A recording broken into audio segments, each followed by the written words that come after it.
Everybody, welcome to this exciting new series live from Jerusalem with Rabbi Dovid Poston. Now, I've been following this gentleman for a while. He's got a unique story. He's got a wonderful organization called Yiboneh, and you can find him on his website, Yiboneh.com. You can find him on Facebook. You can find him on YouTube, but he's sharing such a wonderful message. What they do is they focus on community, and they focus on Hesed, acts of Hesed and loving kindness. Now, Rabbi Poston originally hails out of the Philadelphia region, but has lived in Jerusalem for north of 30 years. And so he's made true Aliyah, and it's his home now. And so it's always exciting to get somebody to share truth, share Torah out of Israel, and no better person than him. But Yiboneh focuses on Hesed and loving kindness and community. And I think that this is something that B'nai Noach would benefit from, learning from this man in the sense of how they can show loving kindness in their regions and impact their communities. And what he's found is that it in turn sparks the growth of communities as well. And so I'm not going to beleaguer any points anymore. He can say it on his own. It's such a joy to have him with us. So without any further ado, let's jump right in. Rabbi Poston, how are you today? So glad to have you all the way from Jerusalem. Welcome. You're live on the air, and it's your show, so I'm going to sit back quietly unless you want to interact with me. If not, teach your lesson, share your lesson. You may see a hand from me with a question from the audience, but we're glad to have you, and I look forward to hearing what you have to share. Thank you, Dan. Thank you so much for inviting me and reaching out to me. I've been following you. I've been following some of the different rabbis that you have had. I'm quite impressed. You're very professional. I'm sure you don't appreciate all the kudos, and you're just doing a great job. And I think you are well appreciated amongst I'll call it the Torah community, not just the B'nai Noach, but just across the board. I mean, you're doing a great job, and I wish you hatzlacha, much success to continue, go from strength to strength. I think you have a great voice. I know that you were in sales of different sorts, but also talk radio. So I think you're finding your what you enjoy, which is, I think, key in life, right? A lot of people go into certain businesses where they just are not happy. They're not satisfied. And I think the key of happiness in life, which we should be happy, is to find the niche, find something you enjoy, and you get paid for doing it. I mean, I don't know if you're getting paid, but you're getting paid in the world to come. So thank you very much. Rabbi, I just enjoy Torah. I enjoy the truth of Torah. I enjoy the love of Hashem. I enjoy the reality that your people have preserved, and the call for the 70 nations. This is just so profound. And if I can begin to share any of it or just conduit it, I don't know what you guys know. When I listen to some of these rabbis, they come out with things that wow, have never entered our mind. And I spent years in Christianity, and all I could say is I've heard rabbis say things that no minister or teacher or pastor has ever shared. And these are treasures that have been given to the nation of Israel. And I'm overjoyed to hear it shared. And so I know just talking with you, you had come up with the notion of beyond the seven, and I think that this is a beautiful, beautiful topic because a lot of B'nai Noach and even rabbis teach you can't go past this point. This is for you. That's not for you. And your focus with loving kindness, with true chesed, is to teach people about the things that are really universal, even if they are beyond the seven. But not that we should do them as a Jew, but more that we should understand the moral imperative behind it. And you know what? Enough talking from me. Rabbi, you've got the stage. Thank you. I just want to, I think, just start off on this idea. Why did we choose beyond the seven? Let me just give you a small story. There was recently a posting on one of the Noahide websites. Somebody asked, I think it was a very innocent question, a very good question, really solid. The person wanted to know, as a B'nai Noach, as a Ben Noach, as a non-Jew who's trying to be righteous, are they obligated, and the word obligated was used, are they obligated to give interest-free loans? And I thought this was my opportunity to finally share what I've been holding in for over 30 years. When I heard a rabbi speak, his name is Rabbi Yochanan Zweig, the Rosh Hashiva in Miami Beach. And he posed a question when I first became religious. I wasn't brought up religious. He said, why is it that the Jewish people are obligated to give interest-free loans to other Jews, which has depth? It means that you're going to feel as if each person is your brother. You would never give a loan to a brother with interest. It just doesn't make sense. He's your brother. You have to care for him. You can't turn your eye away from his needs, his time in need. So you give him a loan to get on his feet so he doesn't go down, down, down, God forbid, where he can't get up. So you can help save his lifestyle, the way that he's living, by helping him out, by giving him a loan so he can save himself. Okay, great. But why is it that we're not allowed to give a non-Jew a free loan? You have to charge them interest. Now, we're not talking about the difference between a ger toshav or whatever. Okay, we're just talking about in general. Okay, so a non-Jew comes for a loan, the Jew can give him a small, very small percentage. It doesn't matter, but he can't give him a free gift. He has to charge interest. And he said that should bother all of us. Why is it? What's going on here? Why are we doing this? So he said something, I think, absolutely profound in terms of being a light to the nations. Now, I don't know. I know it's true, but I just wonder if it really resonates with everyone else what I'm about to say.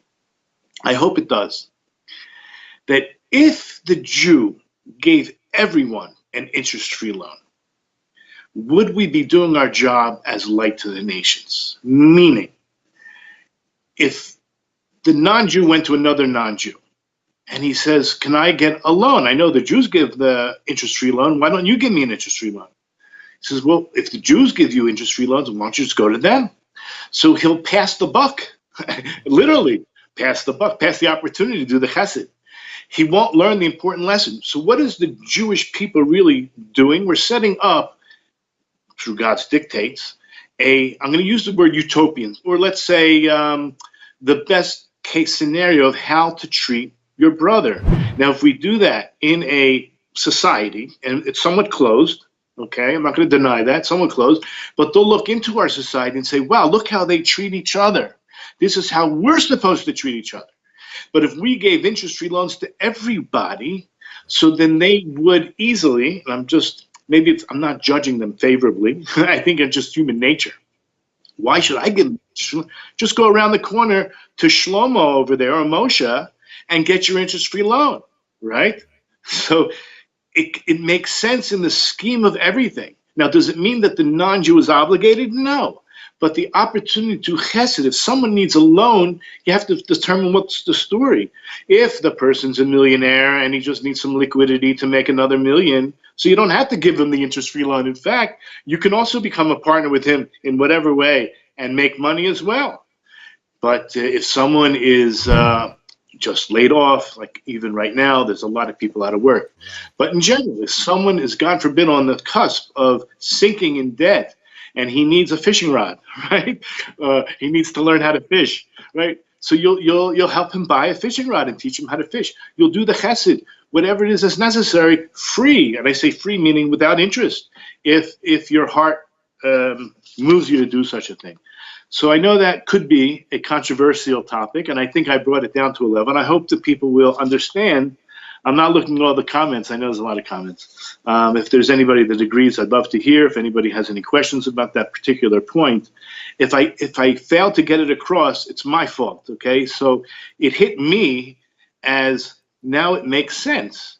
It makes a lot of sense. Don't pass the buck. And this is really, I think, what Yiboneh is all about. It was the same rabbi, Rabbi Yochanan Zweig, who I went to with seeking advice. I needed to help somebody who was in need, but they didn't realize they were in need. And I asked him for advice. How do I approach this person? How? I don't think he's going to even want to answer the door for me, but I know that I can help him. Okay. It was a life or death situation, and I had certain experience in this field, and I knew that, in fact, I had family members. His family members came to me and asked me to try to get involved. So I asked Rabbi Zweig, how do I approach this person? And he said the most wonderful thing. He said, ask him for help, right? And this is true by Jews, and I assume, and this is what I'm going to talk about tonight, that if you're a righteous Gentile, it will be true by you as well, or you want it to be true for you, okay?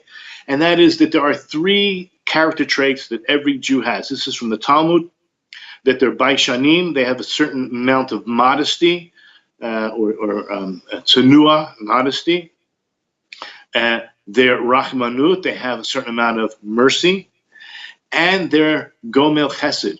They want to help, right? This is our job in this world, to be teachers. And that's also what I'm going to talk about, Bezrat Hashem, tonight or through this series.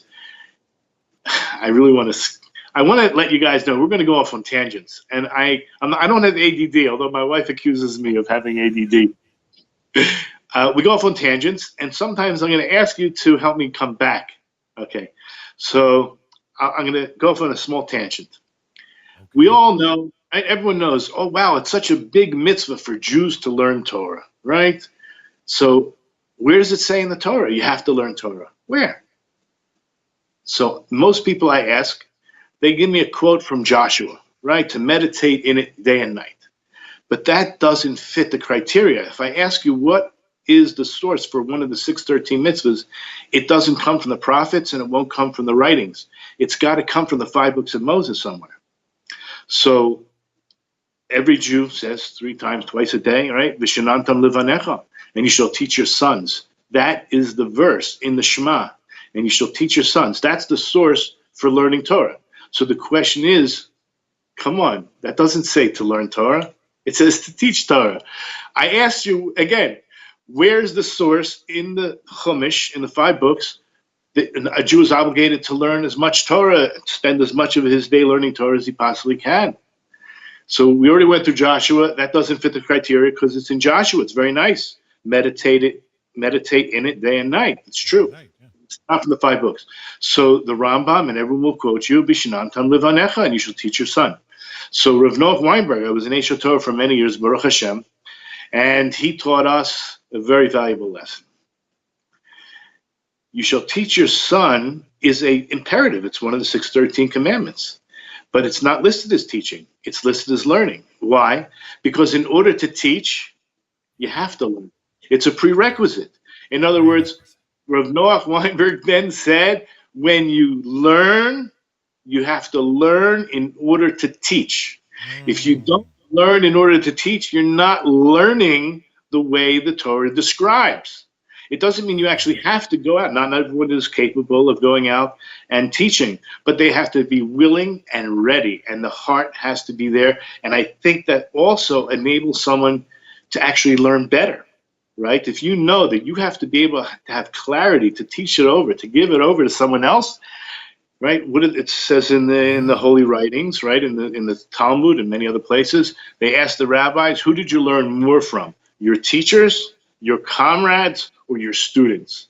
And they all answered, I learned more from my students. The question is, how is that possible? How do you learn more from your students? Okay, so, it could be that they ask the good questions. So they force you to look deeper, right? That's one way. Another way is because when you're preparing, perhaps, you're going to prepare, you have to get the clarity. You force yourself. I think it's a combination. I think it's many things. Well, Okay, it works, yeah.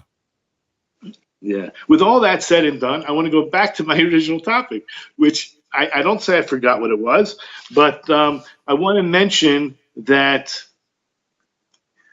the word corona is being used a lot these days. And we all know a corona is a crown. And I mentioned in one of my very last teachings that what we want to do, this is throughout Jewish thought, is we want to return the crown to its rightful place. Okay? Whatever that means. We're talking about the crown of Torah, or we're talking about the crown on Mashiach, we're talking about the crown on the Jewish people. Whatever the crown represents, and in this case, it means I want to say it means the Torah, that the corona is out of hand. It's just not in the right place. It needs to be returned to its rightful place. And the word in Hebrew for crown is keter. The keter. Kaf, taf, resh. So the equals 620. Okay? And yeah, 620. So what is 620? There are 620 letters in the Aseret HaDibrot, in the 10, what we call the 10 commandments. They're not really commandments, but they're the 10 statements that God gave over to the world that included all 613 plus 7. At Mount Sinai, there was a declaration, the Keter of Torah, given over 613 plus the 7 Noahide laws were reiterated at Mount Sinai. So the Torah, when I say the Torah, I don't mean just the 613. I mean the 613, the Keter, the crown, which includes the 7, should be put back in its rightful place. So I'm just amazed by I'll call them righteous Gentiles, not Gentiles, righteous, right? Coming back and trying to make the best life they can for themselves and for the world. And the Torah that I want to share, hopefully we'll get to before the end, is one of the most amazing pieces. I don't know how I missed it, but in preparing for this class, I came across it. That there are 30 non-Jews who are righteous in this world that are holding up the entire world and, right, and the idea of bringing back the Keter Torah, that are actually helping the Jewish people return from exile.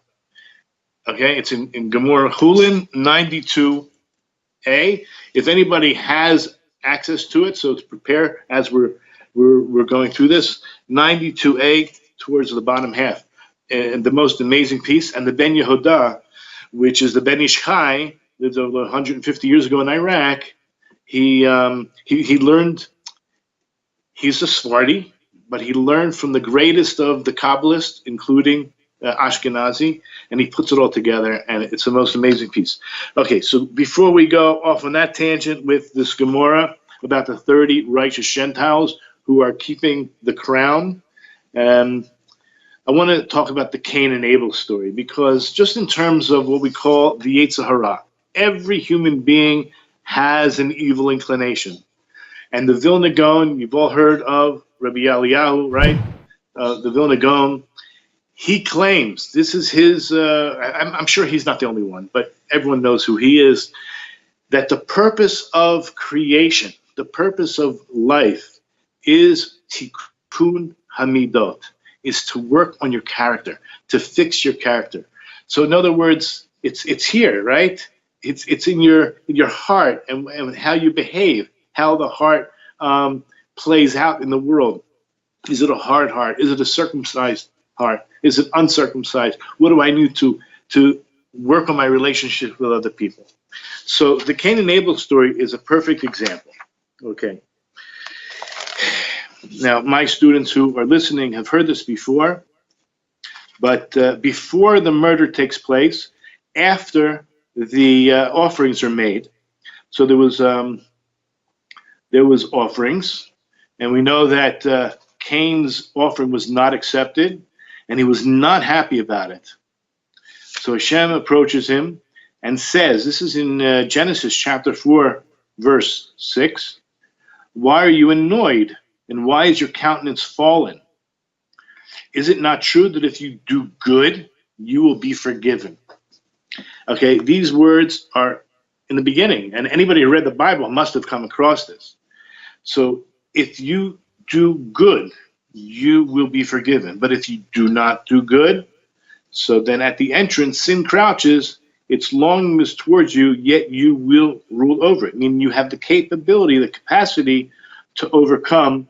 Now, it's very interesting because this idea of doing good in Hebrew, it says, Halo im tetiv, if you improve, if you work on your character, so then you're really distancing sin. Another topic I'm going to talk about, not tonight that much, but the whole thing of fear, yirat shamayim, having true awe, right? There's lower levels, there's different levels. There's fear, that means fear of punishment. And then there's love towards the reward. And then there's something way above that, which is still called fear, but it shouldn't be. It's really awe. And it's remote, it's mamish, it's seeing the exaltation of God and not wanting to, like when you're in such love with God, not that he could be affected, not that we really affect him by doing sin, we're really affecting ourselves, but you wouldn't want to affect him, right? Like in a relationship with your wife, right? There's certain times, okay, you fear what she would do if you did something. And then there's the next level, you love her. And then there's this other kind of fear, like imagine if she was sleeping and you forgot something in the bedroom and you need to get it. You're not afraid that she's going to throw the shoe at you, right? You're not afraid of the punishment. You're afraid that this is someone you love and you don't want to disturb their sleep. You don't want to affect them. So that's the highest level. Okay, I want to push that aside a second. I want to go back to what we're talking about because that is just one of the topics that we will definitely cover in this series. So this is very important. And the next important thing is that then after the murder, so then God asked him, like, where's your brother? And what's the response? Am I my brother's keeper? Yes. I mean, that was like, hitting the nail right on the head. In terms of chesed, in terms of responsibility, we actually are. So of course it was a rhetorical question. And the answer is you have to be. Now, the Chofetz Chaim wrote a book called Ahavas Chesed, the love of kindness. Chesed means kindness. And it's really about giving loans, about helping people. But he in the beginning, he talks about Chesed in general.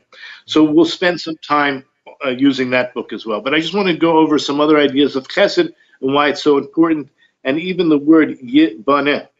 So in terms of Yiboneh, why we called it, if you look in Psalms 89:3, God said, "For I said, forever will be your kindness be built. Forever will your kindness be built." In Hebrew is Ki amarti olam chesed yiboneh.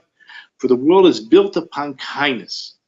Okay, and we have in Pirkei Avot, the world stands on three things. You can find this, Pirkei Avot, the ethics of our Father, and chapter 2, Mishnah 1, that the world stands on three things: Torah, Avoda, and Gemilius Chasadim. On Torah, the Avoda is the service of God, and loving kindness. Now, what is it about Torah? If you guys, whoever's listening, wants Torah, if I ask you to sum up Torah, yes, it means instructions. Instructions for what? If you were looking into a book, and obviously people read, you pick up a book, you want to know what it's about, read the first chapter, read the last chapter, and you can sum up the whole book, right? So what's the Torah? It's all about chesed. It starts off with God clothing the naked. Hashem clothed the naked. That is an act of chesed. And how does it end? God buries Moshe. Nobody else. God himself buried Moshe. Right? That's how the story ends, this storybook. It's not a storybook. This amazing piece of work, art. Okay? So you can guess everything in between is about chesed. It's really about, it's an instruction manual. How?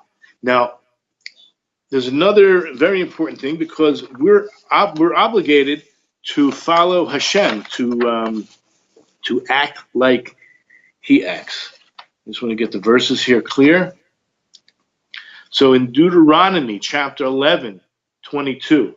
I don't know if you have it here. You can open it up, or you want to read the verse, or I'll read the verse. Let's see. Sure, I'd be glad to.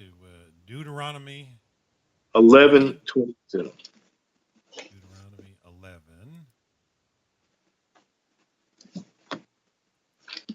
verse 22. Yeah, You want me to read it, Rabbi? please. Deuteronomy 11:22. For if you shall diligently keep all this commandment which I command you to do it, to love the Lord your God, to walk in all his ways, and to cleave unto him. So to walk in, what does it mean to walk in His ways? To follow His character traits. Just as He is merciful, we should be merciful. This, you think about Judaism is not a religion, okay? It's not just a nation. It's a way of life. So for those non-Israelites, okay, for those people who are not born Jewish, and they're making a choice, I want to cling to the Jewish people. I want to cling to their way of life. I want to cling to the Torah. And we're going to go into this because it's called Beyond the Seven. I'm sure I'm not teaching you anything new. It's not 7 laws. It's 7 principles or 7 categories. And there are many, I don't know if you call them toledot, subcategories, branches off. So many of them are interpersonal relationships, right? To follow Hashem. So to walk in His way, as we mentioned, the whole Torah is about what? Clothing the naked, burying the dead, and everything in between. Mamish, everything in between. And just if people want to know, if they go to the Rambam in the Mishnah Torah, in Gifts to the Poor, chapter 10, laws 7 through 14, there's a list, 8 different levels of giving charity. And I suggest you do your own homework and check it out over there. And just in terms of the importance of doing chesed, in Gemara Ketubot 68a, it says, anyone who shuts his eyes against charity is likened to something, I'll say in a second, right? Everyone knows one of the 7 Noahide principles, laws, is not to do idol worship. So the Gemara says, anyone who shuts his eyes against charity is like one who worships idols. How can a righteous non-Jew, how can a righteous Gentile not rush to do chesed? Hosea, chapter 6, verse 6. For I desire kindness, not sacrifice, and knowledge of God more than burnt offerings. So remind me to talk about this idea of non-Jews, I'll use the word permissibility or sanctioning to learn Torah, right? There's almost nothing that they can't learn. I've had this discussion with so many rabbis, and they all agree with me. At least we're talking about, right, the Tanakh. Okay, we're not talking about the Kabbalistic writings or even the Gemara. Okay, but we're talking about the Tanakh itself. Can you read, I asked them, can you read a verse and know what it means without looking at Rashi or any other commentators? It's only what you heard, right? The oral Torah. So the answer is always, of course, you need the oral Torah. And if you look at Rashi, Rashi is almost always quoting a medrash. He's almost always quoting, we call oral Torah. We're quoting the Gemara. So I'm going to call it's not a chiddush, but my take on what it says in the Rambam, if we want to just skip to it now for a second, because I think it's an important point, why I think it's so important to learn Torah. Again, not all Torah. Everyone has to learn what's applicable to them. Fighting off your Yetzer Hara, as we mentioned by Cain and Abel, is obligatory, right? Everyone has one. And the Torah is the antidote. It says clearly, right? V'sam tam, the word, and you shall place them. There's a play on the word, sam tam. It's a perfect drug. It's the executor of life. So the Torah itself is the antidote against the Yetzer Hara. And it's in the Rambam. And I'm sure people are familiar with this, and it could be controversial and get me in trouble, but where it says a Gentile, this is in chapter 10 of the Laws of the Kings. A Gentile who studies Torah is liable to the death penalty. Of course, it's he says we don't kill anybody. It means it's not appropriate, and really they should be dealing with their own 7 mitzvahs alone. But as I began to explain, it's not just 7; it's beyond the 7. There are so many. Wait till you hear that a court, you can be a judge. A non-Jew can be a judge on a non-Jewish court, and they can even judge and rule according to Jewish law if they want, which opens up, they can what? They can learn almost all of Choshen Mishpat. They can learn such a tremendous amount of Jewish law, that alone. It's almost the Rambam, necessary. Yeah. The Rambam says here that as long as they can do any of the other mitzvahs, as long as they do them properly, if a non-Jew wants to keep kosher, how's he going to know? So this is really going to be the point here. In that same law that mentions about the non-Jew not studying Torah, it's most people, I think, they don't finish reading it. They stop there and get very frustrated and upset.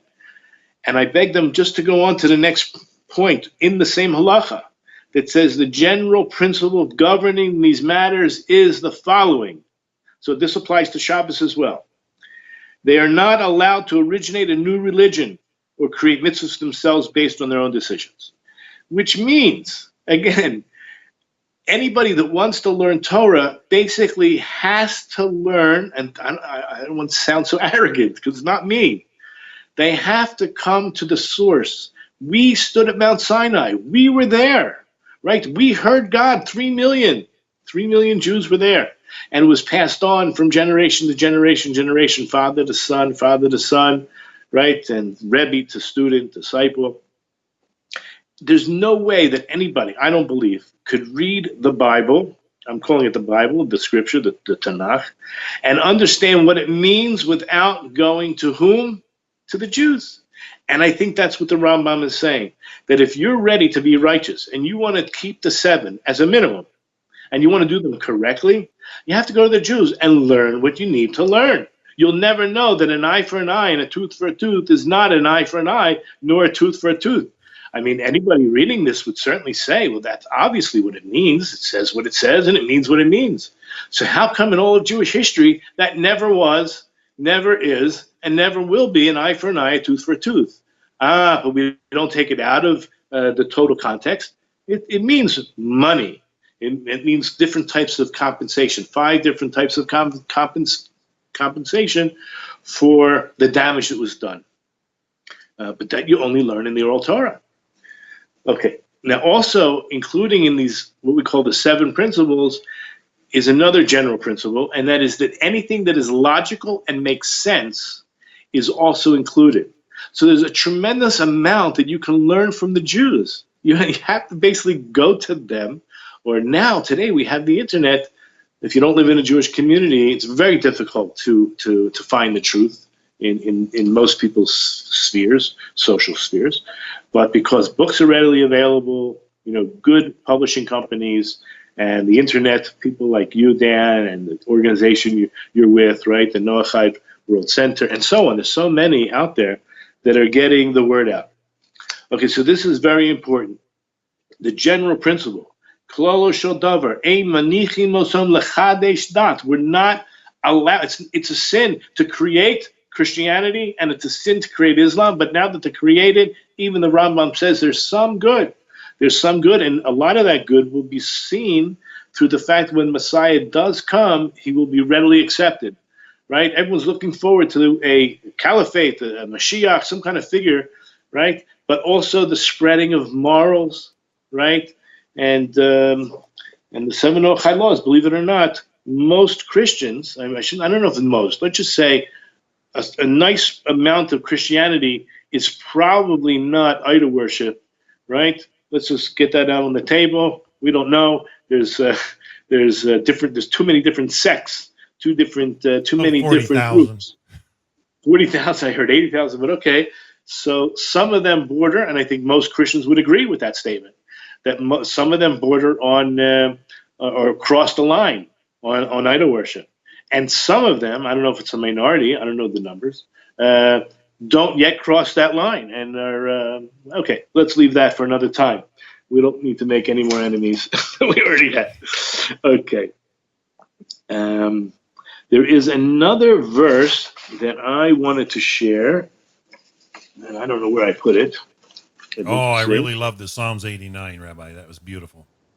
Here it is in Mishlei. That's Proverbs 16:6. Thank you. Okay, so this is a very, very interesting. Can you read it? Oh, you read it in English and I'll read it in Hebrew. Proverbs 16:6.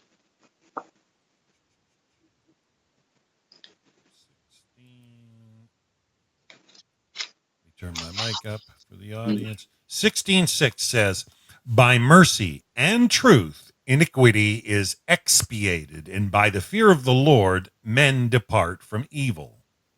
Okay, so that's why we will discuss this whole idea of how to reach that Ramamamut, that highest level of awe, right? Not the lower level of fear of punishment, but a much higher level. But the first part of the verse is what intrigues me. In Hebrew, it says, Bechesed, which means in kindness or through kind acts. The Emet, which means Torah study.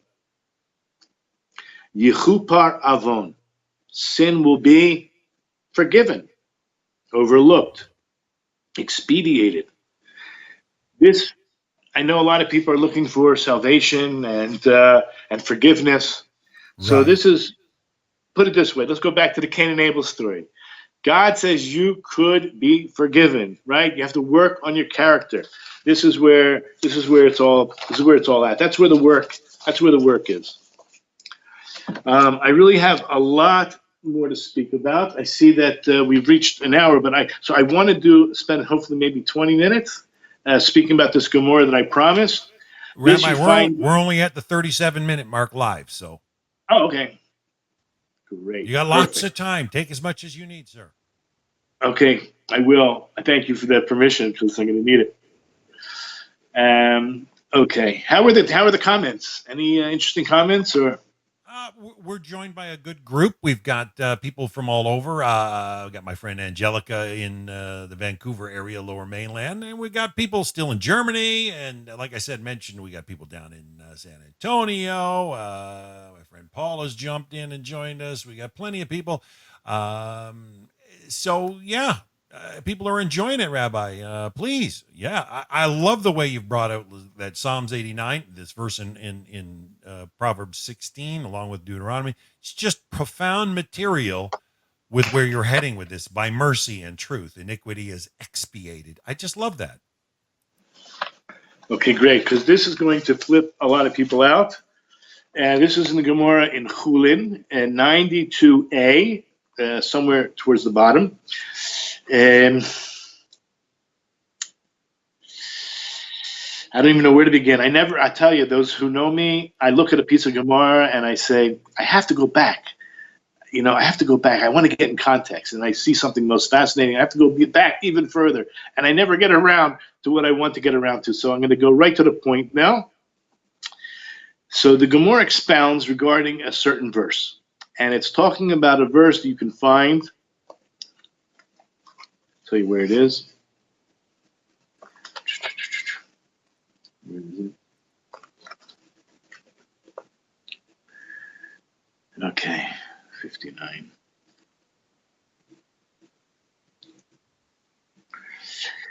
So this is in Zechariah, chapter 11, verses 12 and 13. Would you like me to read it? Sure. Oh, that's excellent.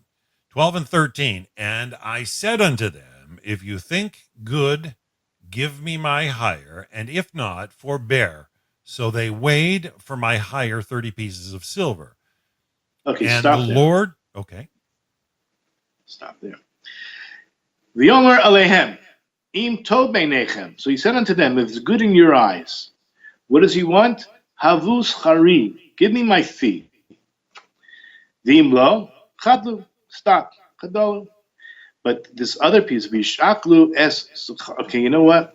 There is one more verse. Okay, now I know why sorry. Okay, what I want everyone to do is go to. I started too far down. Go to Hosea chapter 3, verse 2. We will get to that verse that you quoted, so that was not in vain at all. Hosea 3, verse 2 says, "So I bought her to me for 15 pieces of silver and an omer of barley and a half omer of barley." Okay, let me give you some background what this is talking about. So, Rav Yochanan said in the name of Rabbi Shimon ben Yehotzadak, the word kira, in other words, it says the echre'eha. That literally means to acquire. Like mechira is a sale and an acquisition. So that's mechira with a mem. Here the verse, it starts and says, the echra'a li, sell to me, right? Or purchase from me. I purchase. This is what God's saying. I purchase for myself for 15 pieces of silver, a certain amount of barley and a certain amount of, well, there are two different amounts. One is a chomer and one is a lesech. So we'll talk about that in a second. So the word kira, the Gemara tells us, means mechira, an acquisition. It means selling. As in, the Gemara gives an example when when Yosef was dealing with Paro and telling him, I have to go bury my father in the Marsa Machpelah, in the cave of the patriarchs, it's because my father told me in the grave that I acquired for myself, because he purchased it from Esau. In other words, there was a sale of the birthright. Okay, so that same word is used over there.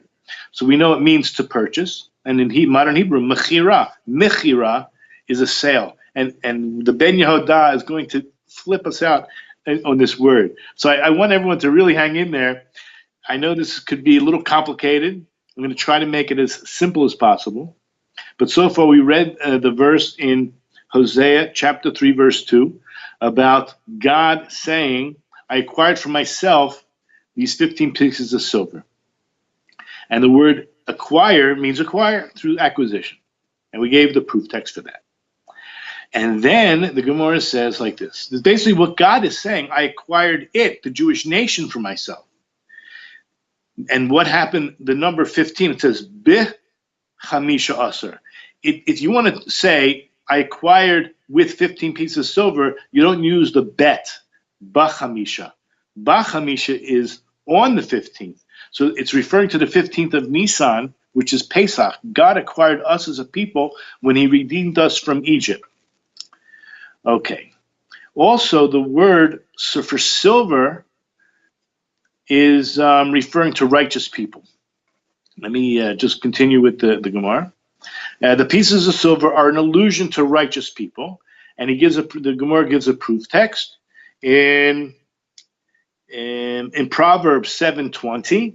It says, "Tzrur hakesef lochach biyado." He has taken the bundle of silver coins in his hands. So this verse refers to God's removal of the righteous before the destruction of the first temple. And we're not going to go into the whole prophecy over there. But in Gemara Sanhedrin, it discusses about Nebuchadnezzar and the people who were telling him and coaxing him on to go and attack the Jews because Hashem already removed himself. He first removed the righteous people, and then he removed himself from the temple. So basically, you have a free-for-all for destruction. But the Gemara then discusses the word chomer, which was the amount of barley, and also the word lesech. So chomer refers to number 30. That's the 30 soeh, 30 measurements. And the lesech refers to 15 measurements. Well, 30 and 15 equals 45. So this is an allusion to the 45 righteous in whose merit the world exists. Now we're going to soon see we're not talking about Jewish people. Right? There's a famous expression spoken about the 36 righteous Jews who the world exists for, that without them, the world would cease to exist. Here, there's 45 righteous, and in the word I'll just use the Hebrew, Arboim v'chamishim tzadikim sha'olam miskayim behem. The world exists because of them.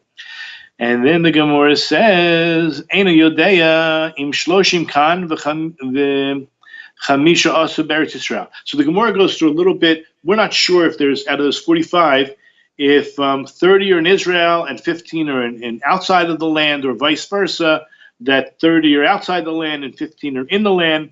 And it resolves it by bringing in a verse from Zechariah, so that you can find 56 in Zechariah chapter 11, 13. So, right, you hadn't read that one. You read 12. Okay. So 13, you want me to read 13? Yeah. And the Lord said to me, cast it into the treasury, the goodly price that I was prized at of them. And I took the 30 pieces of silver and cast them into the treasury in the house of the Lord. So this is a proof text that the 30 pieces, or the 30 tzaddikim, were thrown into what we'll call Eretz Yisrael. In other words, this resolves it. Where is the temple? The temple's here, right, in Yerushalayim. And so these 30 righteous Gentiles are connected. They're embedded in with the Jewish people. And then, so that resolved that part. I want to go now to the, I'm going to say interesting, just to move this a little bit further along. So we have that verse 59. In verse, okay, so we read the verse already, I believe. Verse 12, right, where it said, and Hashem said to them, to who? To the nations of the world. Listen to the Hebrew.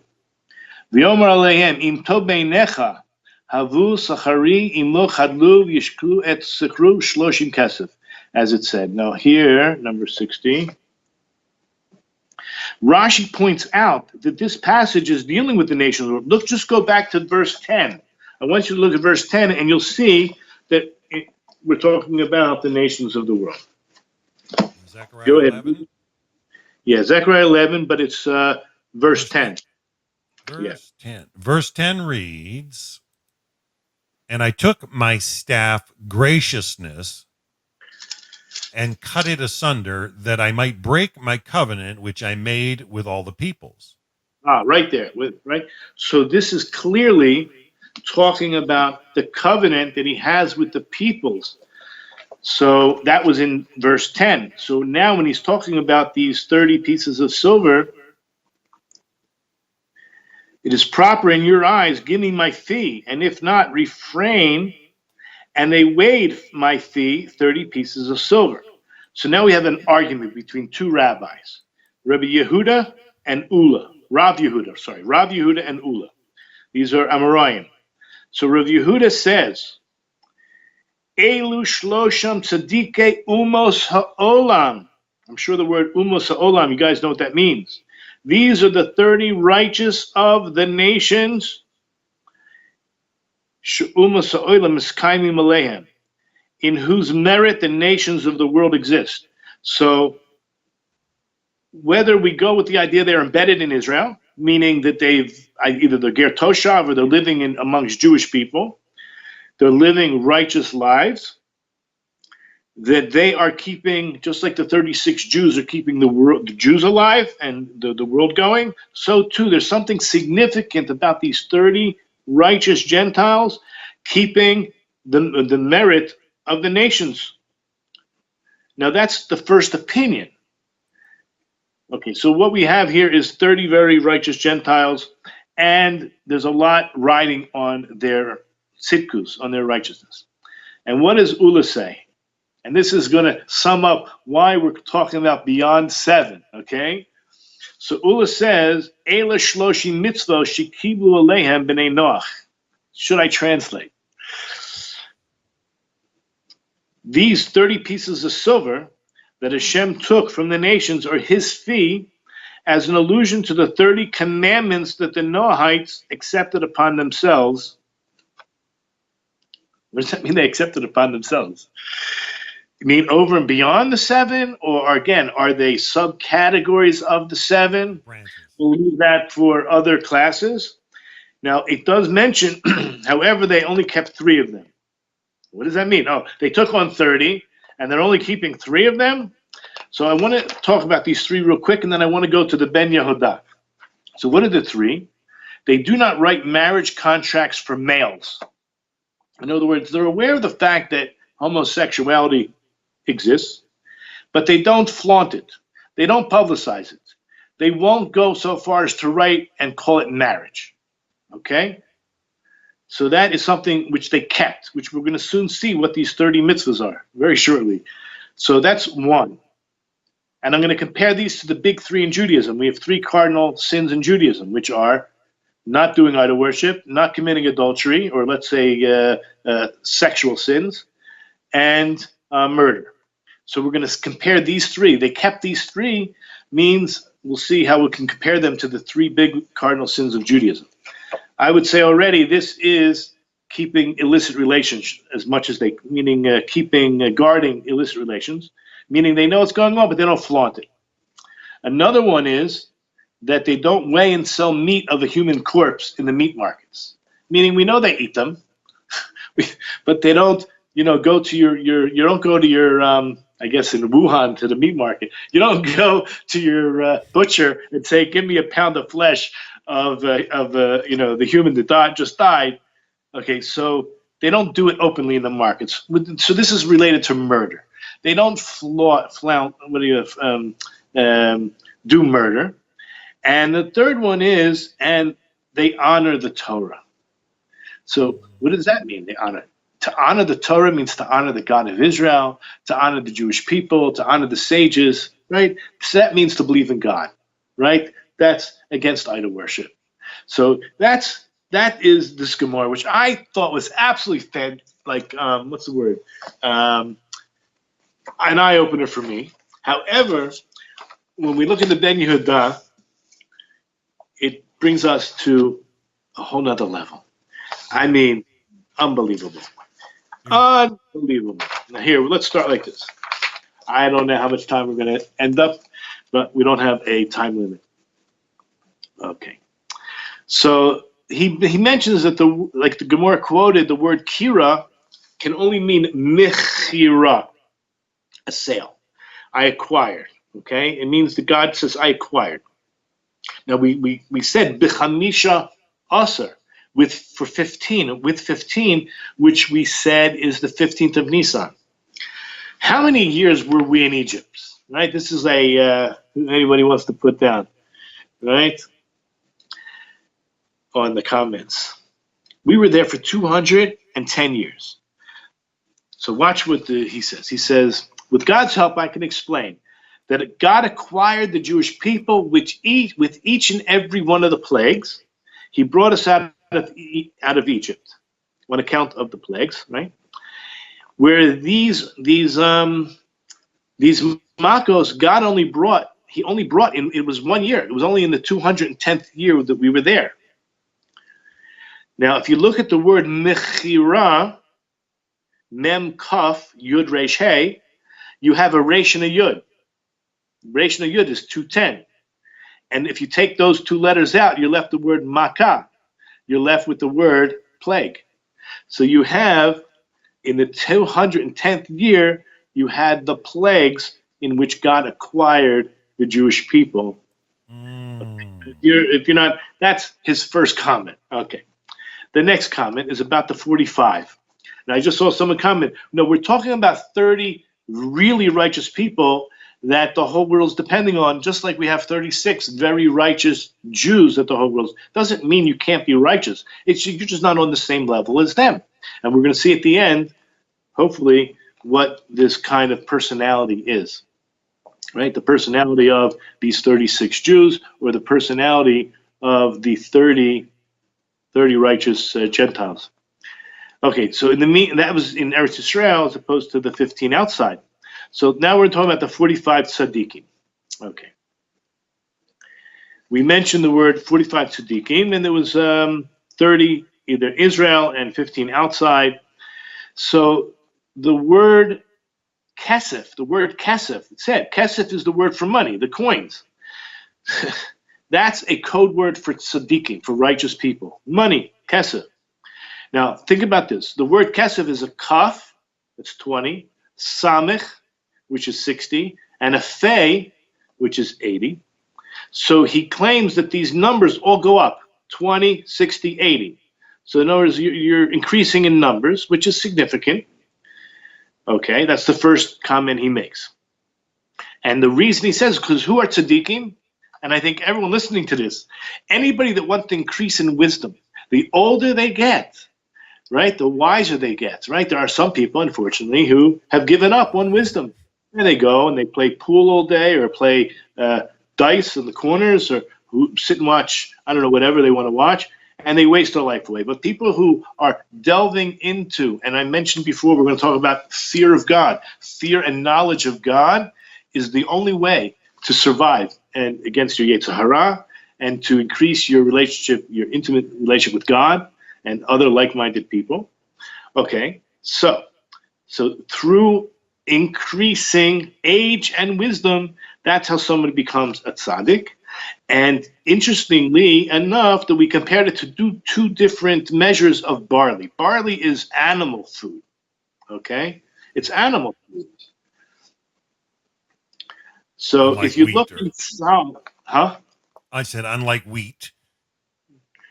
Right, wheat is human food. Okay, so look in Psalms chapter 36, verse 7. Psalms.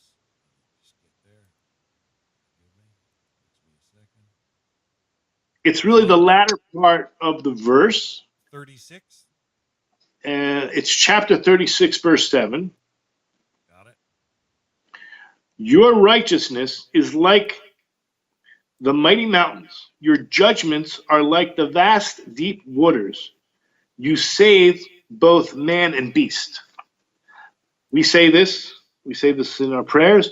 Rashi says right there, what does it mean you save man and beast? Because people who are astute as Adam, that's really like man, you might have a good stature, but they make themselves as humble as beast. They're the ones you're going to save. So this gets into this whole idea of character trait. Basically, it's all about humility, right? The meek shall inherit the earth. That is from the Tanakh, not from some other plagiaristic source, but that's our source. Thanks for clarifying. Yeah, so we're just beginning. Now, the reason for 45, the word in Hebrew, mem-he, is ma. Okay, 45. So think about the numbers. Now we're going to deal with the number 9. So how do you come up with the number 45? If you add numbers 1 through 9, 1 plus 2 plus 3 plus 4 plus 5 plus 6 plus 7 plus 8 plus 9 equals 45. So again, you're going up in a ascending order, but it's all 9 numbers equal 45 when you add them all together. And number 9 is the word, it represents goodness that doesn't diminish. In fact, the first tet is for the number 9. That's the gematria 9. The first time it appears in the Genesis is for the word tov, good. It's goodness that increases. It doesn't diminish. Now, this is a little bit of a mathematical equation. I'm not very good at math, but Baruch Hashem, it's all written out for me to read. That you add 9, meaning 9 to 9, you get the number 18. Now, there's a thing called gematria katan, a small number. So let's say you have 1 and 8, right? 18 is 10 and 8, but you don't count the 10, you count just the 1. So 10 is 1, 20 is 2, 30 is 3, clear. So you have 18, which equals 9. In other words, the 10 is 1 and the 8. So here you have 9 plus 9 equals, in its mispar katan, 9. And you can go further. Add 18 to 18, you get 36. So 3 and 6 is 9 and 36. Okay, do it again. So if you take 36 plus 36, you get 72. 7 and 2. Fine. And you could do it on to 72 plus 72 is 144. 144 is 4 and 1 is 9. And you can add 144 to 144, you get 288, right? 288 comes back again to 18, right? 2, 8, and 8, 16 plus 2. And 18 is obviously, the small number is again number 9. Okay, so therefore, what do we see? That every time that you have the number 9, it's always tov. Tov. The first tet, which is number 9 that appears in the Torah, is the word tov. And it always comes out good, and it never diminishes. In other words, it's not less than 9. So the tzaddikim are what hold up the world, and they don't diminish what is ma, what is considered mem hey, okay, which again is all derivative from the number 9. I want to skip a little bit.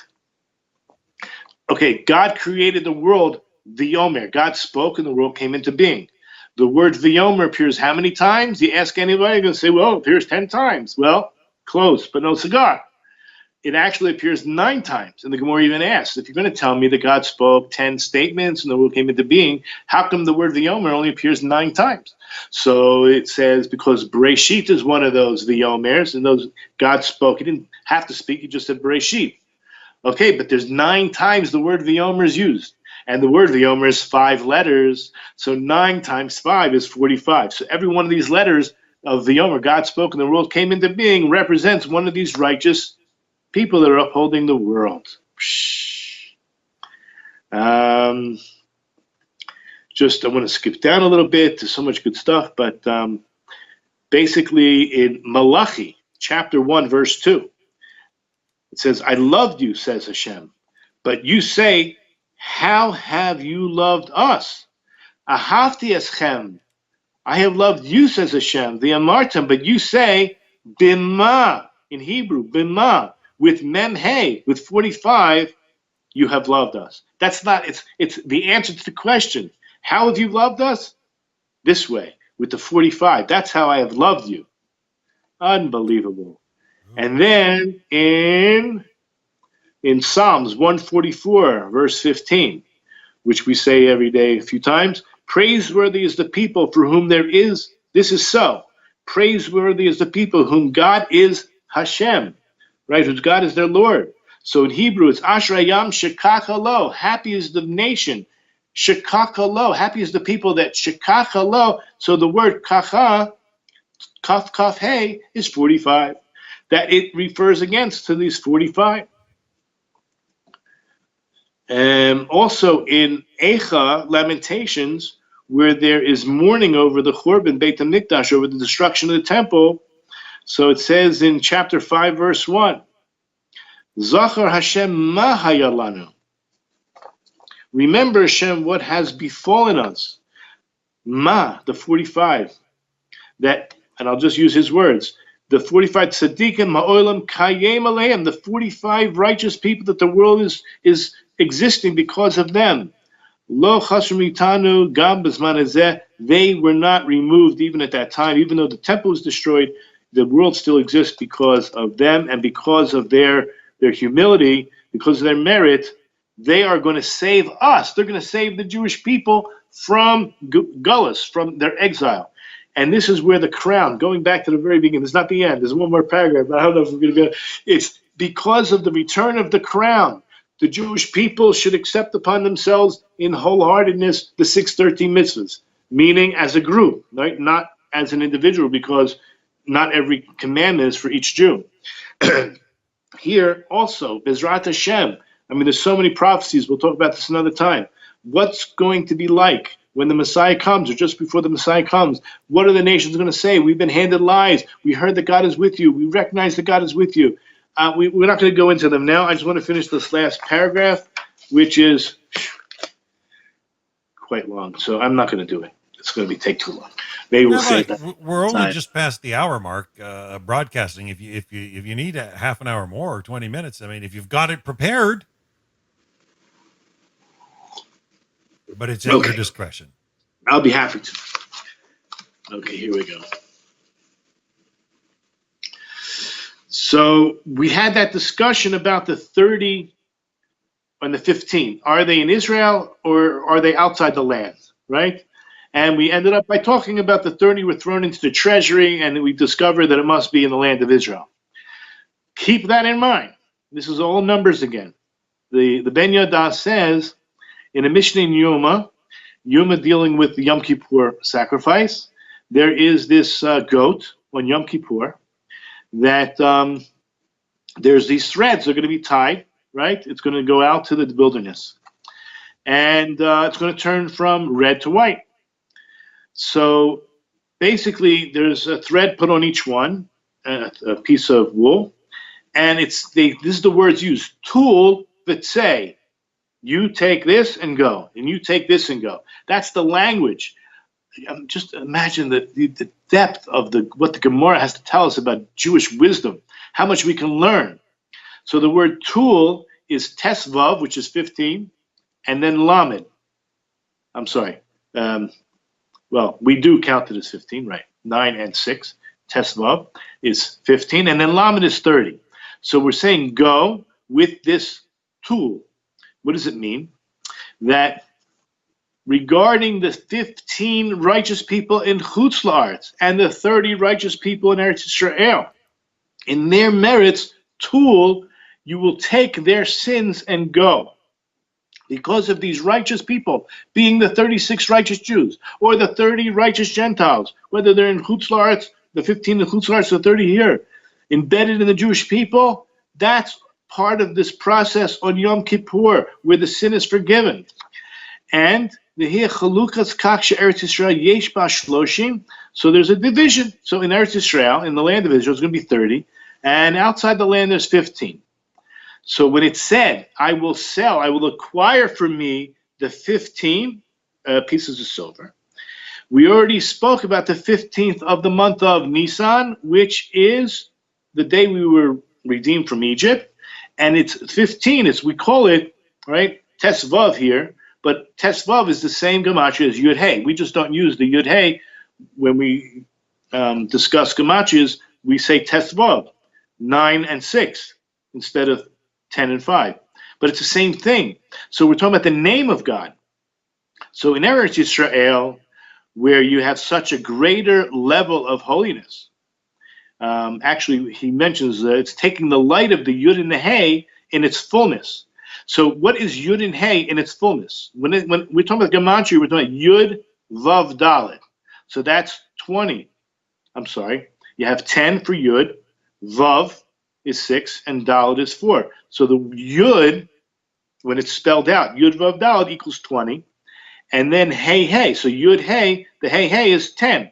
So if the Yud and the Hey in its fullness comes out to the number 30. And in Eretz Yisrael, where the light is so pronounced, so you get the Yud Hey in its fullness, which comes out to 30. And that's on account of the merit of the 30 righteous people. But outside the land, where the power is not so strong, misham Yud Hey b'milo, elarak niosos apashu. You're not taking the fullness, but you're taking the simple Yud Hey. So that's 15. And that's going to be the light of Tzimtzum. It's going to be very constricted light. It's not the light in its highest level. It's a simple light alone. But in Eretz Yisrael, it's not like that. You got the fullness. So now we understand an amazing verse in Psalms 118, verse 5. From the straits that I call upon God. So min ha-meitzar, from the meitzar, from the straits. The meitzar is related to Mitzrayim, but it means our constricted places I call to God, but it says Yud Hey. So that's talking about in Eretz Yisrael, that's talking about in outside the land. Outside the land, the light isn't so strong, so it's just a simple Yud Hey. It's a very constricted place. But the rest of the verse says, Anani b'merchavya, but God answered me with the expansiveness of the Yud Hey. That's the Yud Hey and its expansiveness. That means in the full 30, like we mentioned, Yud, Vav, Dalet, and Hey, Hey, is the fullness. Just amazing. Yeah, I'm reading that. Right now, the Psalm 118. This all relates back to the Keter. Trust me. This is all relating back to the fullness of the Yud and the Hey, the fullness of our ability to take on what we call beyond the seven. And you know what? I don't want to leave you without reading this letter, because this is going to be key. This is going to be key in understanding. This was found in the Cairo Geniza. That means it's not a trash heap, but where the Jews in Egypt placed all their scraps of Torah scrolls or mezuzahs or holy writings, and it dates back over 1,000 years ago, and it's based on the Gemara that I mentioned. Did I mention it? Yeah. About this is really going back full circle, where we said there were these 30 commandments that the Jews, that the non-Jews, the Bnei Noach accepted. Remember, we spoke about it. It's in the Gemara that the Bnei Noach accepted these 30 commandments. So here's a list of them. Now, he begins with a little bit of an introduction by saying that, let me just read what he says. This is by the father-in-law of the High Gaon. His name was Shmuel ben Hofni. He was the head of the academy in Sura in Babylonia. But this ended up in the archives, we'll call it, of Egypt, dating back 1,000 years. So this demonstrates this idea that in Genesis 34:12, so demand of me such a bride price and marriage gifts. I shall give whatever you ask of me, but let me have the girl Dinah for my wife. So when the non-Jews were approaching the Jewish people to have Dinah, so they were willing to give dowry, right? They were willing to give these bride price and marriage gifts. So he's saying that there are laws amongst the non-Jews even then. So he says like this demonstrates that even prior to the giving of the Torah, they made use of bride price and marriage gifts, these constituting one of the imperatives incumbent upon all the peoples, quite apart from Father Abraham's progeny. Thus our rabbis state the children of Noah were commanded 30 commandments. So this Rabbi Shmuel ben Hofni goes on and lists the 30 commandments that were not explicit in the Gemara in Chulin 92. But this is his list. So I'm going to go through the list, and we're going to talk about a lot of these things from Bezrat Hashem in our series. Number one, they're all negative commandments except where they are listed as positive commandments. So let me, I'm going to use this, I'm going to use this one as the, here we go. So number one, so they're negative. Idolatry. One should not be an idolater. Number two, not passing a child through the fire as part of the Molech ritual. Number three, do not use the use of divinations. Number four, do not use illusions or alternatively predicting the prime time for embarking on a venture. Number five, making decisions based on omens unrelated to the undertaking. 6, sorcery.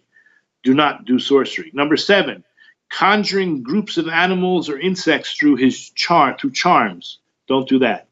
Don't consult an Ov, and don't consult a Yiboneh. These are all, we'll talk about these in another time. Yep. Don't involve yourself in necromancy. 11, do not engage in forbidden unions. Okay, here's a positive one. The positive commandment to be fruitful. 13, the positive commandment to multiply. 14, do not engage in male-male union, even merely to enter a marriage contract. Number 15, mating diverse species of animals together, meaning don't. Don't perform castration. 17, grafting one species onto a tree of a different species. Number 18, murder.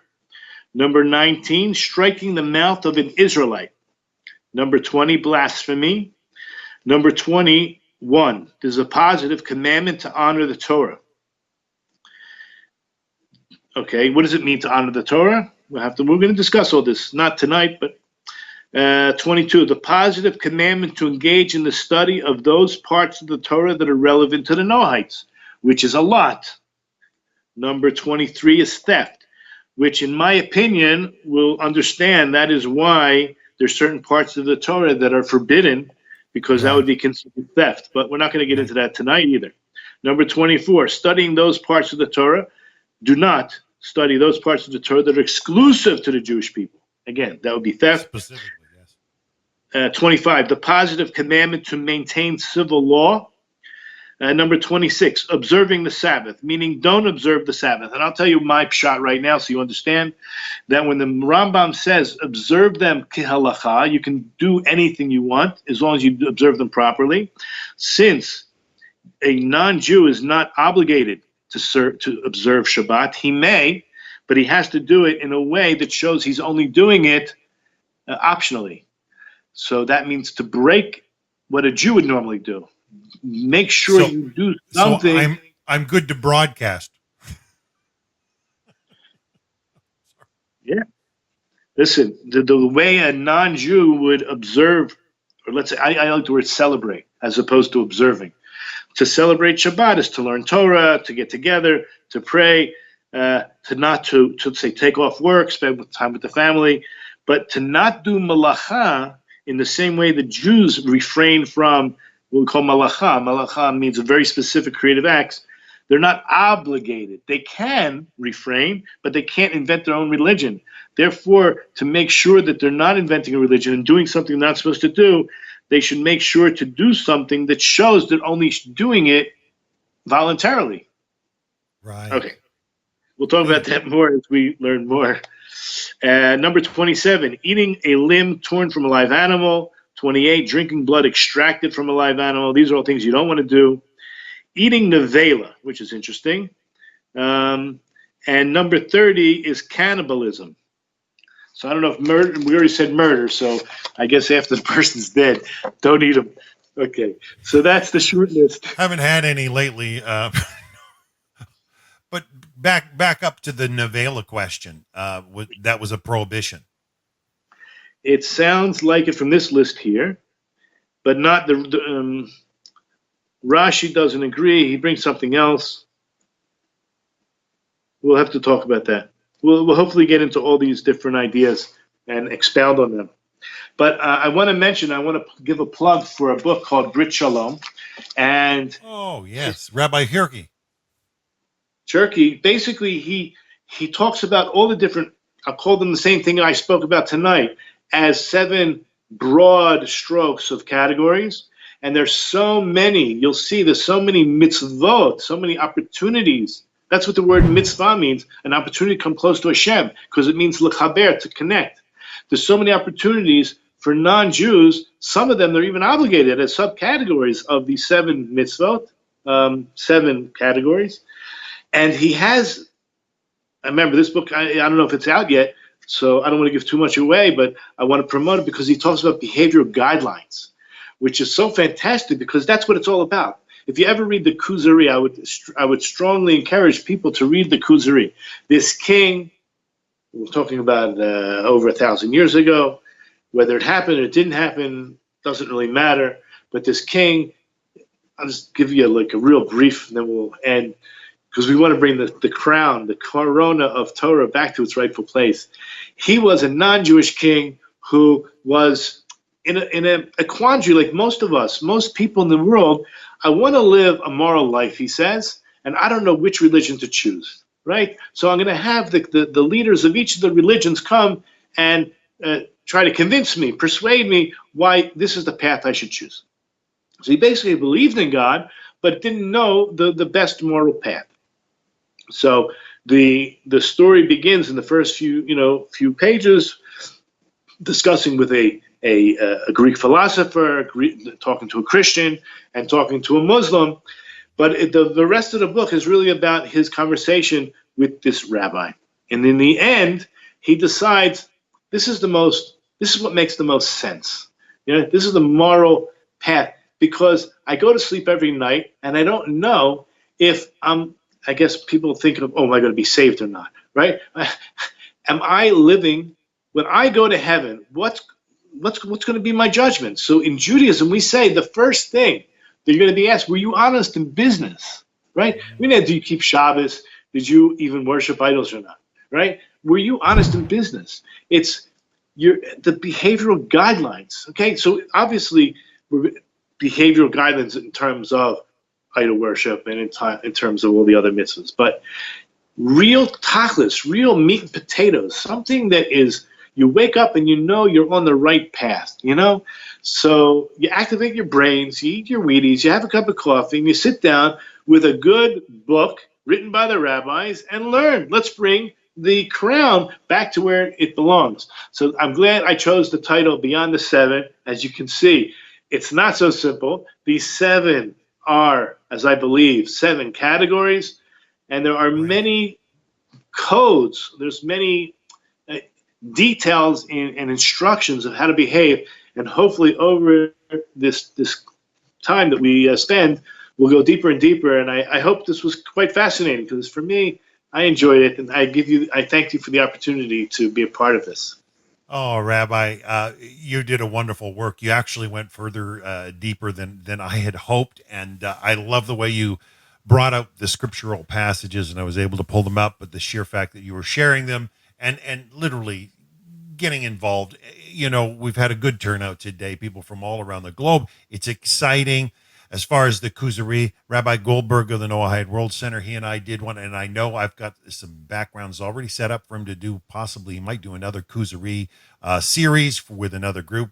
But also, Rabbi. Sorry, can I just interrupt? So for those who don't know, basically the king converted to Judaism, and his whole people, the whole kingdom, converted as well. Not that we're out trying to convert anybody, okay? Just keep in mind that it was so convincing of this rabbi's argument. That so just keep that in mind. It's like I think they call it apologetics. Basically, it's from a Jewish point of view why Judaism makes sense as an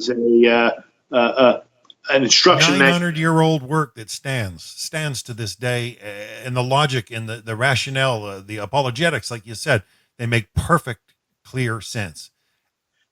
It's a great work. I just want to mention also that my type of teaching is very text oriented. I try my best to use verses, to use commentary on verses, to use text, and it's not for everybody.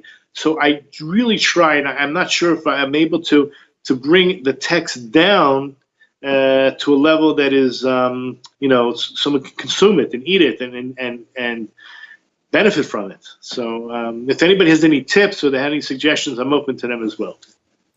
Well, there you go, folks. You can always catch him on Yiboneh.com. You can catch Rabbi Poston on Facebook and his YouTube site. Feel free to look him up, check him out, ask some questions. Don't be afraid to even drop some answers here or questions here. We'll try and get them to him. So, Rabbi, since today went well, are we all good for next week, same time? Or do you think you can fit it into your schedule? Sure, looking forward to it. Shabbat tov to everyone, and have a great week. All right, folks, till next week.